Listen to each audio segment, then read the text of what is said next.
तो hello everyone, कैसे हैं आप सभी आई होप आप सभी वेल अच्छे होंगे हमेशा की तरह। तो ये हमारा प्रैक्टिस सेशन जो कि हिस्ट्री में हमने स्टार्ट किया था, जिसमें हमने हमारा जो पार्ट था एंशिएंट हिस्ट्री, और एंशिएंट हिस्ट्री का ये लेक्चर नंबर 5 होने वाला है, जिसमें हम मिनिमम अंडर 20 मिनट्स हम कवर करेंगे राइज ऑफ मगध का। काफ़ी इंपॉर्टेंट जो टॉपिक होता है मगध के उत्कर्ष में, जो काफ़ी इंपॉर्टेंट टॉपिक है प्री मौर्यन पीरियड। हम जानते हैं कि जो राइज ऑफ मगध है उसको मेनली 3 पार्ट में डिवाइड किया गया है। आपको उसका ओवरव्यू बताता हूँ। उससे पहले जान लेते हैं इसमें हम कवर क्या करेंगे। तो मगध के उत्कर्ष में प्री मौर्यन पीरियड में जो एसएससी एग्ज़ाम्स के लिए, सभी एसएससी एग्ज़ाम, चाहे सीजीएल हो, सीएचएसएल हो, सीपीओ हो, जीडी हो, दिल्ली पुलिस हो, एमटीएस स्टेनो, कुछ भी हो, यहाँ पे एनसीईआरटी बेस्ड होगा और पीवाईक्यू बेस्ड 100% यहाँ पे क्वेश्चन है। यहाँ पे 50 क्वेश्चन आपको देखने को मिलेंगे, और इन क्वेश्चन की प्रैक्टिस के बाद जो आपका प्रिपरेशन होने वाला है वो नो डाउट नेक्स्ट लेवल पे जाने वाला है, क्योंकि इससे आपकी जो लेवल ऑफ अंडरस्टैंडिंग जो है आपका, वो क्वेश्चन का लेवल ऑफ अंडरस्टैंडिंग आपका इंक्रीज होगा। एंड नो डाउट इससे आपको अपकमिंग एग्ज़ाम्स अभी एसएससी के आने वाले हैं, उसमें आपको काफ़ी हेल्पफुल होने वाला है। क्योंकि अभी और इस सेशन को हम काफ़ी रैपिडली करेंगे, थोड़ा लिटिल टाइम डिस्टेंस हो गया बीच में और ट्रैवल वगैरह की वजह से, लेकिन अब हम अपने लेक्चर्स को कंटिन्यू रखेंगे विथ टाइमली, और अपने इस सेशन को विथ रैपिडली हम एंशिएंट हिस्ट्री को ख़त्म करेंगे। उसके बाद मेडिवल के पास जाएंगे and then after at last हम मॉडर्न के पास जाएंगे। और सेकेंड टॉपिक अगर हम बात करते हैं, काफ़ी इंपॉर्टेंट है, जो कि इसके बाद हम जो है जियोग्राफी एंड हिस्ट्री पॉलिटी वगैरह के लिए भी क्वेश्चन प्रैक्टिस करेंगे। तो चलिए हम राइज ऑफ मगध के बारे में थोड़ा सा मैं आपको ओवरव्यू बताता हूँ, जिससे भी अक्सर क्वेश्चन पूछ ही लिए जाते हैं। अक्सर क्या, मेनली यहीं से पूछे जाते हैं। अगर डीप में जाता है तो उसके लिए मैं अभी क्वेश्चन कराता हूँ। तो हम बात कर रहे हैं राइज ऑफ मगध। तो राइज ऑफ मगध की अगर हम बात करते हैं, जो कि थोड़ा हैंड राइटिंग पे मत जाइएगा, यहाँ पे मैं आपको ओवरव्यू बता रहा हूँ। एक मिनट। राइज ऑफ मगध, तो ये एंशिएंट हिस्ट्री का काफ़ी इंपॉर्टेंट क्वेश्चन होता है, टॉपिक होता है, सॉरी। और इस टॉपिक से मेनली ही क्वेश्चन अक्सर पूछे जाते हैं, और ये काफ़ी मेजर और इम्पॉर्टेंट टॉपिक हो जाता है। तो राइज ऑफ मगध में हम सबसे पहले पढ़ते हैं pre Mauryan period, pre Mauryan period and Mauryan period, and third one is post Mauryan period. Pre Mauryan मतलब पूर्व मौर्य काल,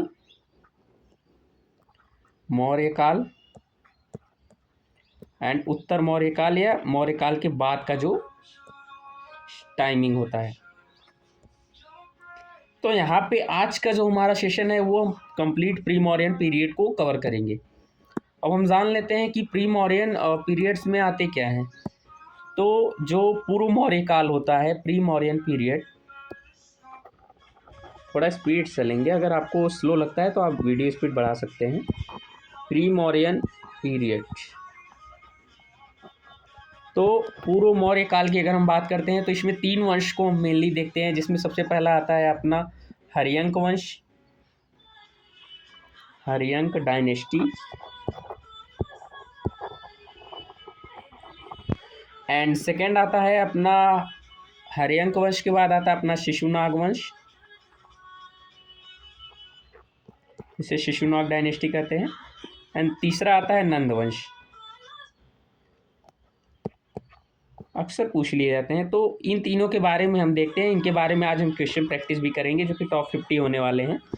और इसमें जो काफ़ी इंपॉर्टेंट है, प्री मॉडर्न पीरियड में ही कुछ फॉरेन इन्वेजन हुए थे। फॉरेन इन्वेजन का यहाँ पे मीन ये होता है कि विदेशी आक्रमण। तो यहाँ पे एक 2 आक्रमण देखे गए थे। पहला जो है अपना यहाँ पे ग्रीक, एंड दूसरा यहाँ पे देखा गया था फारसी। ग्रीक का अर्थ यहाँ पे यूनानी होता है, एंड दूसरा फारसी। तो मेनली हम इसी पे बेस्ड हम टॉप 50 क्वेश्चन कर रहे हैं आज के सेशन में। इसमें प्री मॉडर्न पीरियड में हर्यंक वंश, शिशुनाग वंश एंड नंद वंश, इन तीनों से रिलेटेड हम क्वेश्चन की प्रैक्टिस करेंगे। और इसका जो पीडीएफ होगा वो आपको कमेंट सेक्शन में मिल जाएगा।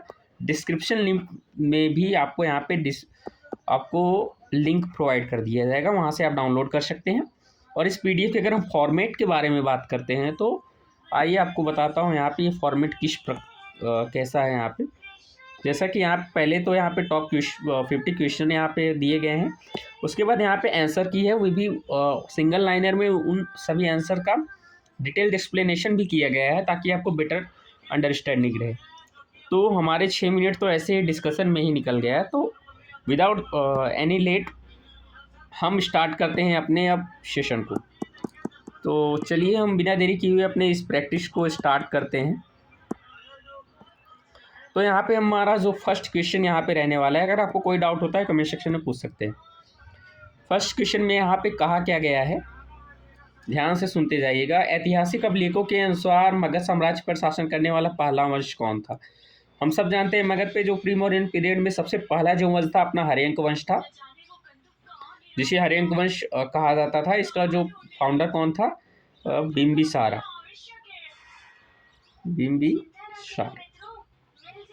याद रखने, बिंदुसारा जो था वो चंद्रगुप्त मौर्य का पुत्र था। यहाँ पे जो बिंबिसारा है ये हर्यंक वंश या मतलब मगध का सर्वप्रथम सम्राट के नाम से जाना जाता है।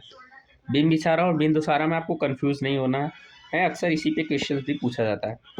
सेकंड क्वेश्चन कह रहा है, थोड़ा स्पीड रहेगा, निम्न में से किसी मगध साम्राज्यवादी शक्ति का वास्तविक संस्थापक माना जाता है। Who among the is consider as the real founder of the Magadha. तो हमने अभी बात की है, जो बिंबिसारा है वही इसका पहला सम्राट हुआ करता था। तो ऑप्शन नंबर बी हमारे यहाँ पे बिल्कुल ही करेक्ट हो जाएगा। बढ़ते थर्ड क्वेश्चन की ओर। तो मगध राज की प्रारंभिक राजधानी क्या थी। तो हम सब जानते हैं मगध की जो सब प्रारंभिक राजधानी थी वो गिरिव्रज या राजगृह थी। तो ऑप्शन नंबर सी हमारा करेक्ट हो जाएगा।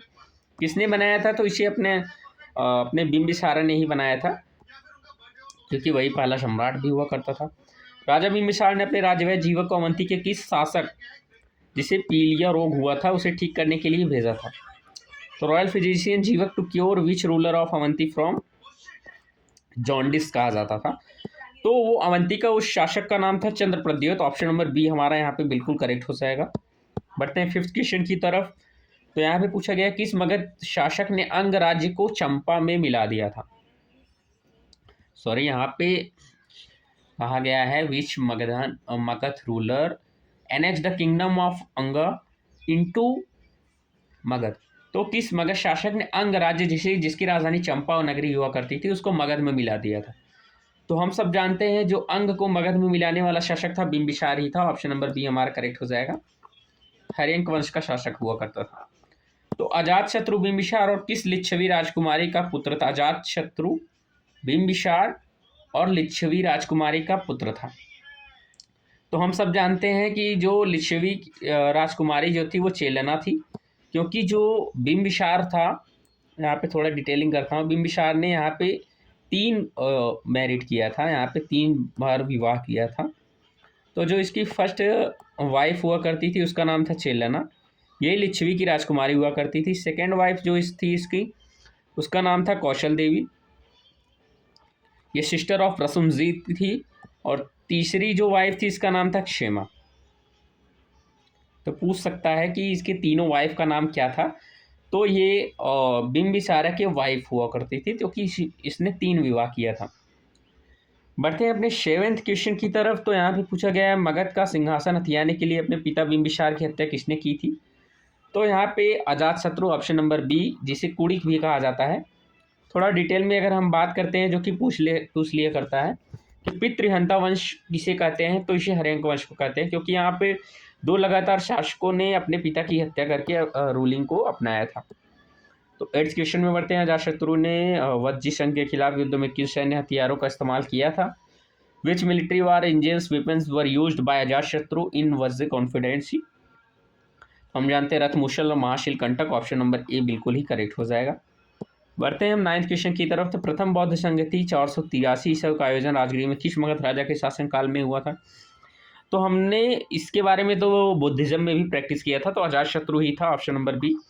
और अजातशत्रु कौन था, अजातशत्रु था बिंबिसारा का पुत्र। 10th क्वेश्चन की हो। गंगा और सोन नदियों के संगम पर पाटलिपुत्र शहर की राजधानी किसकी ने स्थापना की। तो वो महान शासक उदयन था। अब आप पूछेंगे उदयन कौन है, तो पहले तो बिंबिसार के बारे में हमने देखा। बिंबिसार का सन कौन था? अजातशत्रु, और अजातशत्रु का ही सन था उदयन। और उदयन के भी 3 पुत्र हुआ करते थे, जिसका अंतिम पुत्र कौन था? नागदशक था, जो कि हरेंक वंश का अंतिम शासक भी बना। तो हरेंक वंश का अंतिम शासक कौन था? नागदशक, जिसके बारे में अभी हमने चर्चा भी की है। तो ऑप्शन नंबर सी हमारा करेक्ट हो जाएगा। तो बढ़ते हैं नेक्स्ट क्वेश्चन की तरफ। तो यहाँ पे पूछा गया है 12th क्वेश्चन में, मगध के किस शासक ने अंततः अवंती की दीर्घकालिक प्रतिद्वंदिता और शक्ति को समाप्त कर दिया था? हम सब जानते हैं कि यहाँ पे पूछा है जिसने अवंती की दीर्घकालिक प्रतिद्वंदिता शक्ति को, मतलब चंद्र प्रौद्योगिकी के शासन को किसने डिस्ट्रॉय कर दिया था? तो वो शासक हर्यंक वंश के बाद जो शिशुनाग वंश स्टार्ट होता है, उसका जो संस्थापक था शिशुनाग, उसने ही चंद्र प्रौद्योगिकी डायनेस्टी को समाप्त कर दिया था। तो ऑप्शन नंबर बी हमारा बिल्कुल करेक्ट हो जाएगा। एक एक क्वेश्चन पे फोकस कीजिए, काफ़ी इंपॉर्टेंट है। द्वितीय बौद्ध संगति वैशाली में किस राजा के संरक्षण में हुई? तो नागदशक का अरे इसका हाँ, शिशुनाग का जो सन हुआ करता था काल अशोका। तो ऑप्शन नंबर ए हमारा बिल्कुल करेक्ट हो जाएगा। नंद वंश का शासक हुआ करता था 383 बीसी में। इसी के शासनकाल में सेकेंड बुद्धिस्ट काउंसिल ऑर्गेनाइज हुआ। तो यहाँ पे जो हमारा 14 क्वेश्चन था वो नंदवंश हो जाएगा, क्योंकि यहाँ पे एक प्रथम क्षुद्रवंशी नंदवंश हुआ करता था, बाकी सभी क्षत्रिय हुआ करते थे। बढ़ते हैं 15वें क्वेश्चन की तरफ। यहाँ पूछा गया है क्षत्रिय राजवंशों का विनाश करने के बाद महापद्मनंद ने कौन सी उपाधि धारण की थी? तो हम सब जानते हैं सर्व क्षत्रांतक और एकारट, इस उपाधि को महापद्मनंद ने प्राप्त किया था। किसके कब? जब क्षत्रिय राजवंशों का इसने विनाश किया था। 16 क्वेश्चन में पुराणों में महापद्मनंद को उग्रसेन कहा गया, जिसका अर्थ क्या होता है? उग्रसेन का यहाँ पे अर्थ होता है शत्रुओं का नाशक। तो ऑप्शन नंबर सी हमारा बिल्कुल करेक्ट हो जाएगा।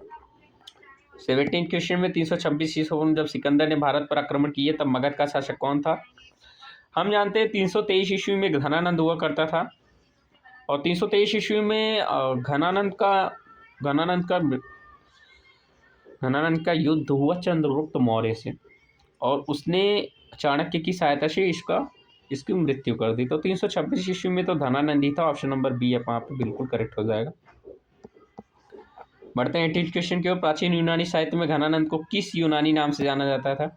तो घनानंद का जो यूनानी या ग्रीक नेम था वो एग्रम्स या जेड्रम्स हुआ करता था। ऑप्शन नंबर बी यहाँ पे बिल्कुल ही करेक्ट हो जाएगा। तो बढ़ते हैं हम 19 क्वेश्चन में। भारत में सिकंदर के सैन्य अभिमान की पूर्वी सीमा किस नदी पे बनाई गई? Which river form the easternmost boundary of Alexander's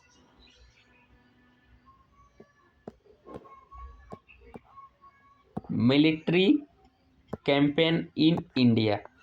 तो हमारा यहाँ पे जो ब्यास नदी हुआ करती थी, जिसे विपाशा भी कहा जाता था, तो वही पूर्वी सीमा नदी पे ऑर्गेनाइज हुआ करती थी। तो हम 20 क्वेश्चन की तरफ बढ़ते हैं। आई होप आपको समझ में आ रहा होगा। कहीं पे डाउट हो तो कमेंट सेक्शन में ज़रूर पूछिए। राजा खारवेल के प्रसिद्ध हाथी गुफा अभिलेख में किस नंद शासक द्वारा नहर प्रणाली का उल्लेख किया गया है? तो हम सब जानते हैं जो हस्तगुफा अभिलेख में देखा मिलता है हमें देखने को, वो अपने महापद्मनंद के बारे में देखने को मिलता है। वहाँ का शासक कौन था? खारवेल था, और ये चेदी वंश का सबसे सर्वश्रेष्ठ शासक हुआ करता था। काफ़ी इंपॉर्टेंट क्वेश्चन भी पूछ लिया जाता है। बढ़ते हैं 21 क्वेश्चन की ओर। किस प्राथमिक भौगोलिक लाभ ने महाजनपदों के बीच मगध में प्रभुत्व में भारी योगदान किया? तो हम सब जानते हैं निकटवर्ती राजगीर और लौ अयस के जो भंडार हुआ करते थे, उन्होंने काफ़ी हेल्प किए थे। तो 22 क्वेश्चन की ओर बढ़ते हैं। मगध के शासकों द्वारा युद्ध में पहली बार बड़े पैमाने पर किस जानवर का उपयोग किया गया था? तो हम सब जानते हैं मगध के टाइम पे तो एलिफेंट का यूज़ सबसे ज़्यादा किया गया था, जो कि पूर्वी जंगलों से लाए हुए गए थे, उत्तर पूर्वी। तो 23 क्वेश्चन की ओर बढ़ते हैं। अजातशत्रु का वो मंत्री कौन था जिसने वैशाली की लिच्छवियों के बीच फूट का बीज बोया था? तो उसका नाम था, हम सब जानते हैं कि वत्सकार या वर्षकार। इसने इसी की सहायता से ही वैशाली की लिच्चियों के बीच इसने बीज फोड़ा था, जिसकी वजह से अनजाने में चंद्रगुप्त मौर्य को इसका बेनिफिट मिल गया था। 24 क्वेश्चन में लगभग 518 ईस्वी पूर्व भारत भूमि पर पहला विदेशी आक्रमण किस विदेशी आक्रांता ने किया था? तो हम सब जानते हैं अलेक्जेंडर द ग्रेट जो हुआ करता था, सॉरी यहाँ पे डेरियस प्रथम, इसने ही आक्रमण पहले किया था, जिसका नाम दारा प्रथम भी इसे कहा जाता है। 25 क्वेश्चन की ओर, फारसी ईरानी संपर्क के परिणाम स्वरूप उत्तर पश्चिम भारत में किस लिपि की शुरुआत हुई? हम सब जानते हैं खरोष्ठी लिपि की शुरुआत यहाँ पे हुई थी। ऑप्शन नंबर बी करेक्ट हो जाएगा। एक इम्पॉर्टेंट बात कि आपको पहले एक बार तो किसी अच्छे टीचर से पढ़ना तो पड़ेगा हिस्ट्री, क्योंकि हिस्ट्री ऐसी चीज़ है, अगर आप नहीं पढ़े हैं तो आपको प्रॉब्लम होगी, अगर आप पढ़े हैं तो आप उसमें मास्टर माइंड भी हो जाएंगे। सो 26 क्वेश्चन की तरफ हम अगर चलते हैं, यहाँ पे क्या पूछा गया है देखते हैं एक बार। तो हाइडेस्पीस का प्रसिद्ध युद्ध 326 ईसा पूर्व सिकंदर और किस भारतीय राजा के बीच लड़ा गया था? तो इस पे तो हम जानते हैं, हमने कई टीवी सीरियल में आपने सुना ही होगा कभी न कभी, पोरस एंड सिकंदर के बीच जो काफ़ी भारत का फेमस बैटल लड़ा गया था, तो वो हिंदू जो भारतीय राजा था वो पोरस था। तो ऑप्शन नंबर बी यहाँ पर बिल्कुल करेक्ट हो जाएगा। 27 तक्षशिला का वह शासक कौन था जिसने बिना लड़े सिकंदर के सामने आत्मसमर्पण कर दिया था? तो भाई वो तो अम्बिराज ही हुआ करते थे, तो ऑप्शन नंबर बी यहाँ पे करेक्ट हो जाएगा। जिन्होंने युद्ध नहीं लड़ा और उसके समय आत्मसमर्पण कर दिया। सिकंदर का नौसेना कमांडर कौन था जिसने फारस की खाड़ी के साथ वापसी यात्रा का नेतृत्व किया था? तो इसका जो नौसेना जो कमांडर था उसका नाम था अपना, सिकंदर का जो था वो सेल्यूकस निकेटर था। तो ऑप्शन नंबर सॉरी यहाँ पर नियरकस था, ऑप्शन नंबर बी हमारा बिल्कुल करेक्ट हो जाएगा। कहीं पे डाउट आता है तो कमेंट सेक्शन में पूछ सकते हैं आप, यहाँ पे आपको पूरी तरह फ्रीडम है। 326 ईसा पूर्व में 32 वर्ष की अवस्था में सिकंदर की महामृत्यु कहाँ हुई थी? तो हम जानते हैं बेबीलोन में हुई थी, और बेबीलोन कहाँ पे है? इराक में, इराक के बेबीलोन में ही इसकी डेथ हुई थी। तो 30 क्वेश्चन की तरफ बढ़ते हैं। बिंबिसार ने कौशल देवी से विवाह करने के लिए कौशल के साथ वैवाहिक संबंध स्थापित किया और दहेज में विलेज ऑफ काशी लिया था, जो कि 1 लाख राजस्व देने वाला था। तो ऑप्शन नंबर ए यहाँ पे बिल्कुल ही करेक्ट हो जाएगा। तो यहाँ पे हो चुके हैं 17 मिनट्स अराउंड, और हमने कंप्लीट कर लिए हैं अपने 30 क्वेश्चन। बढ़ते हैं 31 की तरफ। तो चंपा नदी के पार मगध के ठीक पूर्व में कौन सा महाजनपद स्थित था? तो हम सब जानते हैं वो अंग था, ऑप्शन नंबर बी बिल्कुल करेक्ट हो जाएगा। आप मैपिंग ज़रूर सीखिएगा, काफ़ी इंपॉर्टेंट होता है। परंपरा के अनुसार नंदवंश का शाही प्रतीक क्या हुआ करता था? तो एलिफेंट, ऑप्शन नंबर बी बिल्कुल करेक्ट हो जाएगा। जहाँ पे मगध का नाम है वहाँ पे अक्सर एलिफेंट सही होता है जानवरों में। महापद्मनंद के दरबार में आश्रय प्राप्त संस्कृत व्याकरणविद कौन थे? तो हम सब जानते हैं चक्रपाणि जी। तो ऑप्शन नंबर बी बिल्कुल ही करेक्ट हो जाएगा।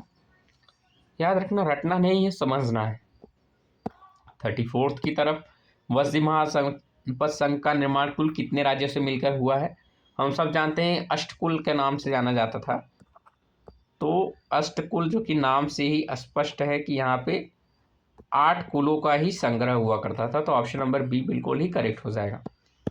35 क्वेश्चन की ओर, किस प्राचीन महाजनपद की राजधानी के माध्यमिक साहित्य में पाटन या पुष्पपुर के नाम से जाना जाता है? हम सब जानते हैं एक यहाँ पे इसका थर्ड नेम भी है जिसका नाम है कुसुमपुर। तो पाटलिपुत्र को ही कुसुमपुर या फिर पाटन या पुष्पपुर के नाम से जाना जाता था। तो 36 बढ़ते हैं। अजातशत्रु के शासनकाल में महापरिनिर्वाण के समय भगवान बुद्ध की आयु कितनी थी? महापरिनिर्वाण की यहाँ पे बात अगर हम बात करते हैं तो यहाँ पे मृत्यु की बात कर रहा है। तो अजातशत्रु ही एकमात्र शासक था जिसके शासनकाल में गौतम बुद्ध, काफ़ी इंपॉर्टेंट है याद रखना, जिनकी मृत्यु 463 BC में हुई थी, एंड महावीर स्वामी जिनकी मृत्यु 483 में हुई थी। इन दोनों की मृत्यु अजातशत्रु के शासनकाल में हुई थी, जिसमें भगवान बुद्ध की आयु 80 वर्ष थी। तो ऑप्शन नंबर बी बिल्कुल करेक्ट हो जाएगा। 37 की तरफ बढ़ते हैं। तो शिशुनाग वंश का संस्थापक कौन था जिसने अस्थायी रूप से राजधानी वैशाली को स्थानांतरित कर दिया था? तो वो शिशुनाग ही था, ऑप्शन नंबर बी, जिसने पाटलिपुत्र से वैशाली को स्थानांतरित किया था। बाद में हालांकि इसका जो पुत्र था जिसका नाम था कालाशोका, इसका सन था, इसने अगेन उसको वैशाली से पाटलिपुत्र में स्थानांतरित कर दिया। 38 में प्राचीन मगध गांव में मुखिया को दी जाने वाली अधिकारी प्रशासनिक उपाधि क्या थी? जो मुखिया थी उसे ग्रामीणी या ग्रामक कहा जाता था। और ऑप्शन नंबर ए हमारा बिल्कुल ही करेक्ट हो जाएगा। बोथ लैंग्वेज में जिसमें आपको इजी पड़े उसमें प्रेफर कीजिए। छठवीं से चौथी शताब्दी ईसा पूर्व के दौरान मगध में किस प्रकार के आहत या सिक्के चलाए जाते थे? तो इन्हें कारशापड़ कहा जाता था। सिल्वर या कॉपर के हुए सिक्के हुआ करते थे। और 40 क्वेश्चन फिर बढ़ते हैं। राजा पोरस की युद्ध हाथियों के खिलाफ सिकंदर की कौन सी युद्ध रणनीति काफी निर्णायक साबित हुई थी? तो हम जानते हैं फ्लैक्स व्यू की रचना, जिसमें उसने क्या किया था समझ रहे हो कि हल्की पैदल सेना की गतिशीलता कर दी थी। इसमें जो सिकंदर के जो एलिफेंट्स थे वो उसी की सेना के खिलाफ अटैक करने लगे थे। सोच लो क्या रणनीति उसने अपनाई थी। 41 क्वेश्चन की तरफ। Which Greek historian accompanied Alexander and left valuable accounts of about India?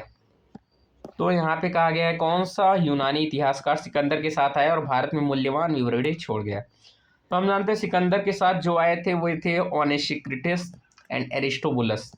तो ऑप्शन नंबर बी हमारा बिल्कुल ही करेक्ट हो जाएगा। याद रखना ओनेसिक्रिटस एंड एरिस्टोबुलस काफ़ी इंपॉर्टेंट क्वेश्चन है, इनको आपको हल्के में लेना नहीं है क्योंकि इससे आपकी प्रिपरेशन ज़रूर बूस्ट होगी। नंद साम्राज्य आम जनता और क्षेत्रीय सामंतों के बीच अलोकप्रिय क्यों था? तो नंद साम्राज्य का जो फेमस शासक था महापद्मनंद, थोड़ा सा इसके बारे में सुनिए आपको अच्छा लगेगा। महापद्मनंद, इसके टोटल 8 सन्स हुआ करते थे, जिसमें सबसे फेमस सन्स इसका जो सबसे बहादुर और सबसे चक्रवर्ती सम्राट था धनानंद। और धनानंद क्या करता था? अत्यधिक कर लिया करता था, जिसकी वजह से वहाँ के लोगों में इसके प्रति घृणा उत्पन्न हो गई थी।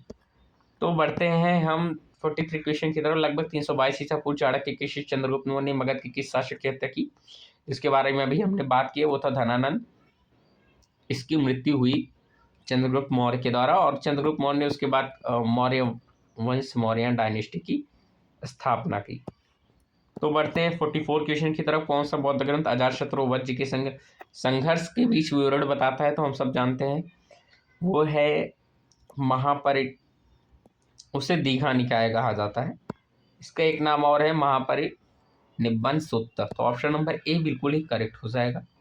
45 क्वेश्चन की तरफ। अवंती महाजनपद की राजधानी क्या थी जिसे शिशुनाग ने मगध में मिलाया था? उज्जैन और या माहिस्मती, जिसकी बारे में हम 16 महाजनपदों की क्वेश्चन प्रैक्टिस में कर चुके हैं। मौर्य पूर्व काल में गृहपति शब्द का प्रयोग मुख्य रूप से किसके लिए किया गया है? तो गृहपति नाम से ये स्पष्ट है जो गृहस्थ हुआ करता था या वेल्दी लैंड ओनिंग फार्मर्स हुआ करते थे या हाउस होल्डर, उन्हीं को गृहपति कहा जाता था। तो ऑप्शन नंबर ए बिल्कुल करेक्ट हो जाएगा। 47 की तरफ बढ़ते हैं। तो कौन सा महाजनपद बुद्ध और बिंबिसार दोनों के प्रसिद्ध समकालीन था? तो महात्मा बुद्ध और बिंबिसार का ही सन जो हुआ करता था अजात शत्रु, वो महात्मा बुद्ध के समकालीन था और महावीर स्वामी की मृत्यु भी इसी के शासनकाल में हुई थी। उच्च भारतीय राजनीति पर सिकंदर के आक्रमण पर क्या प्रभाव पड़ा?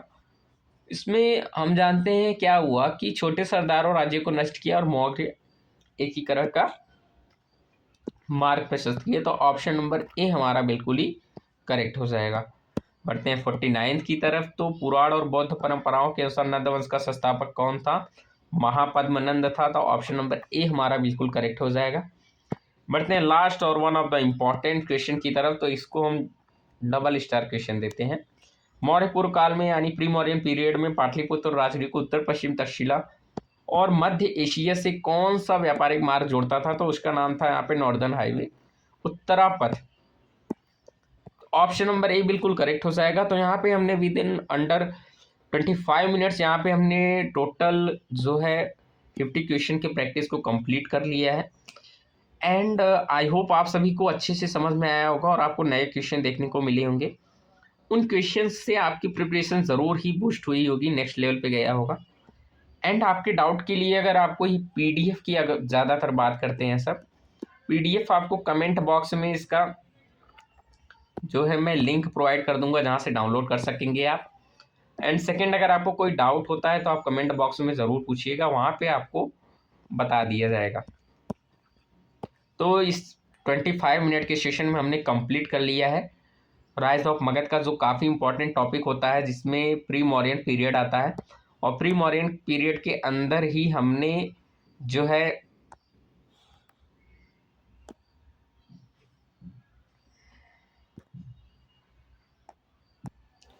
हर्यंक वंश, पहला हमने हर्यंक वंश के बारे में देखा, दूसरा हमने शिशुनाग वंश के बारे में देखा, तीसरा हमने नंद वंश के बारे में देखा।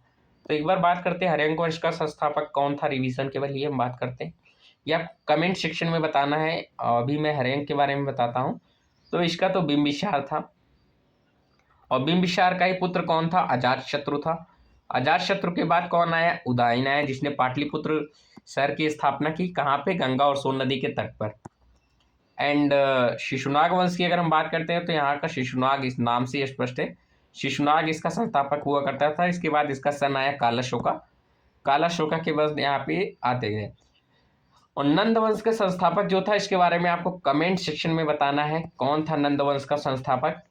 और एक इम्पॉर्टेंट बात आप लोग ये नहीं बताए हैं, आपको ये शेयर करना, ये बताना है कि आप इस समय कौन से एसएससी में, कौन से फील्ड में आप प्रिपरेशन कर रहे हैं, और किस फील्ड के बारे में आपको इन्फॉर्मेशन चाहिए, वो आप कमेंट बॉक्स में बताइएगा। और सेकेंड क्वेश्चन है यहाँ पे मेरा आप लोगों से कि आप कौन से बैच से प्रिपरेशन कर रहे हैं, ऑनलाइन बैच से या फिर ऑफलाइन बैच से। ऑनलाइन से अगर कर रहे हैं तो ऑनलाइन में भी किस टीचर से आप अपना सब्जेक्ट कवर कर रहे हैं, मेनली हिस्ट्री। कमेंट सेक्शन में ज़रूर बताइएगा ये सेशन कैसा रहा। तो चलिए दोस्तों, मिलते हैं हम नेक्स्ट सेशन में इसी जोश के साथ और इसी मस्ती के साथ। तब तक पढ़ते रहिए, बढ़ते रहिए और मस्ती में रहिए। सो मिलते हैं नेक्स्ट सेशन में, तब तक के लिए थैंक यू सो मच।